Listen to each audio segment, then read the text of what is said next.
Ever hear a doctor or midwife use terms like LOA or transverse lie and feel like you're trying to crack some kind of secret code? Well, today we're going to do just that. We're going to demystify the precise language they use to describe a baby's position just before birth. Let's get into it. So, what is this language really telling us? It's not just one single piece of information. It's actually a series of clues that, when you put them all together, create this complete three-dimensional picture of how a baby is oriented in the uterus. Think of it like a set of GPS coordinates for a successful delivery. All right, let's start with the very first and, honestly, the broadest clue, the fetal lie. This is the big picture view, the fundamental starting point that tells us the baby's general alignment. So what does lie actually mean? It's actually pretty simple. Just imagine two spines, the baby's and the mother's. The fetal lie is just the relationship between them. Are they parallel to each other? Or are they intersecting? This one question is the foundation for everything else we're going to talk about. This really breaks down into two main possibilities. In a longitudinal lie, the baby is vertical, head up or head down, running parallel with mom. But in a transverse lie, the baby is completely sideways. Now, there is a much rare one called an oblique lie, where the baby's at an angle, but for the most part, longitudinal and transverse are the two you'll hear about.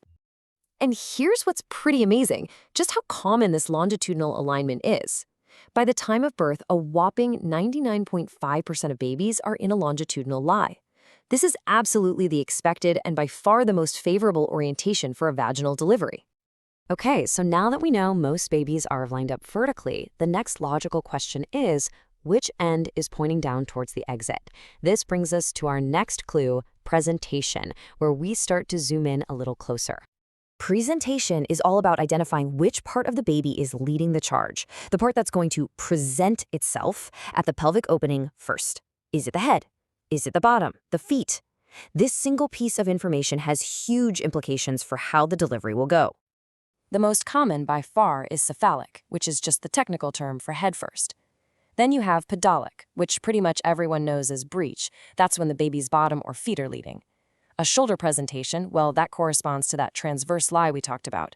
And in some really rare cases, you can have a compound presentation, where maybe a hand presents alongside the head. And no surprise, the numbers here tell a very clear story. Just like that longitudinal lie, a cephalic or head-first presentation is the overwhelming norm. We're talking about 96.5% of births. And this makes perfect sense, right? The head is the largest, firmest part of the baby, so it's the most effective part to help dilate the cervix. All right, so we know the baby is head down. But how is that head positioned? This brings us to our third layer of detail, the baby's attitude. And this one is all about their posture. Attitude is basically the posture the baby's decided to adopt. The ideal and most common attitude is full flexion. It's what we all think of as the classic fetal position. The baby is curled up in a tight little ball, chin to chest, knees tucked in. This creates the smallest possible shape to navigate the birth canal. And this is key. Attitude directly impacts the presenting part. As this quote explains, even if a baby is head first, the specific part of the head that leads the way depends entirely on how flexed or extended the baby's neck is. Here's exactly how that works. When the attitude is well flexed with the chin tucked, the top back of the head, the vertex, presents. That is perfect.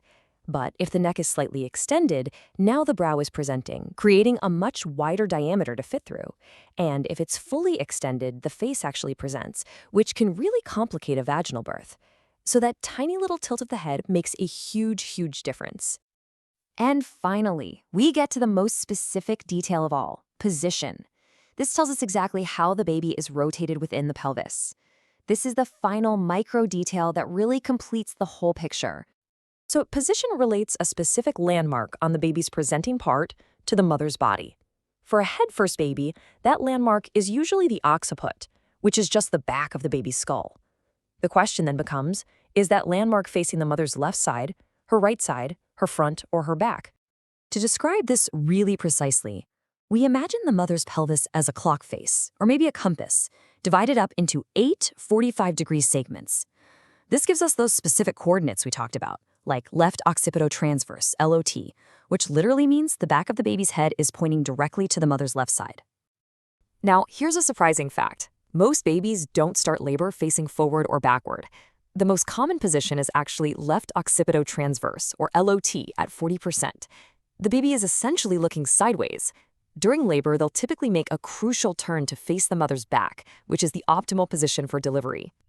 So you see, these four terms, they aren't separate ideas at all. They're building blocks. When you combine them, you get a precise, comprehensive understanding of the baby's orientation. And that information is absolutely critical for managing labor and delivery. So let's recap real quick. Lie, that's the big picture, vertical or horizontal. Presentation, which end is down and leading the way. Attitude, that's the posture, how curled up the baby is. And finally, position, the final rotational detail. Put them all together and you get the complete story.